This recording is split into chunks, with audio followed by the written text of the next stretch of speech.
émerge au devant de la scène et occupe même ou anime le débat social, le débat politique. Je le disais ici à d'autres collègues, le mal est dans le fast-track. Le mal est dans le fast-track parce que on fait du triomphalisme budgétaire. Généralement, lorsque le ministre passe, pour prouver qu'il travaille bien et que les choses se passent très bien, il met en avant l'augmentation de son budget d'une année à une autre. Mais l'augmentation du budget ne démontre pas l'efficacité, ne démontre pas l'efficience aussi des investissements qui sont faits. Des collègues sont passés tout à l'heure et ont pointé du doigt en fait certaines difficultés majeures. Une difficulté en particulier m'intéresse, c'est l'aquaculture. Monsieur le ministre, je pense qu'il y a beaucoup de tape à l'œil très souvent, où parce que c'est du fast-track, il faut acheter beaucoup de matériel et d'équipement pour très vite et très rapidement calmer les ardeurs et rassurer peut-être les populations.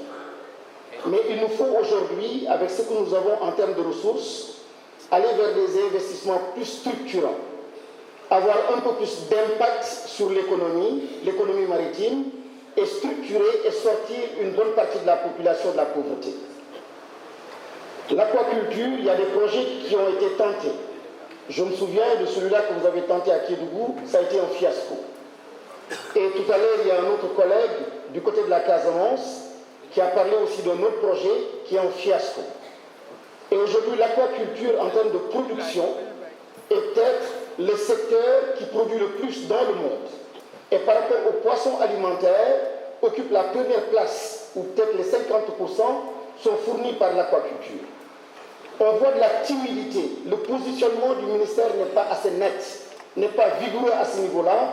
Je pense que vous devez revoir en fait la stratégie du ministère pour définitivement installer la stratégie donc dans l'aquaculture et transformer de façon durable notre pêche.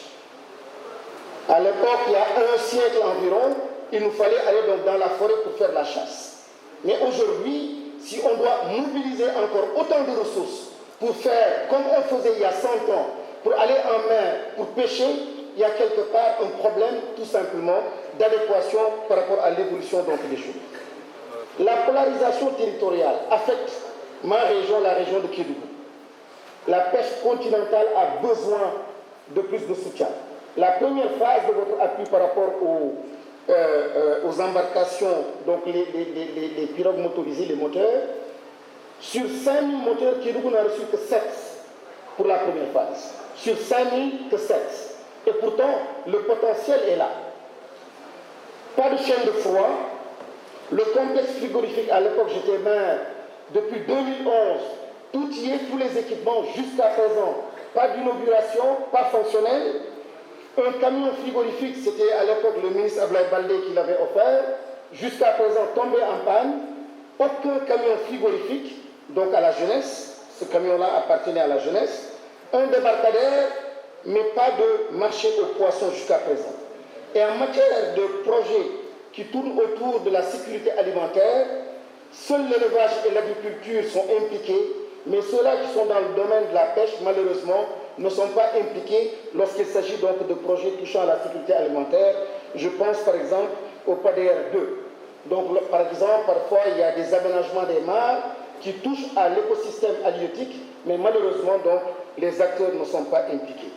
Monsieur le ministre, il faut un changement d'échelle. Les pirogues c'est bien, ce que vous êtes en train de faire c'est bien, parfois des camions c'est très bien, mais il nous faut aller vers une plus forte industrialisation.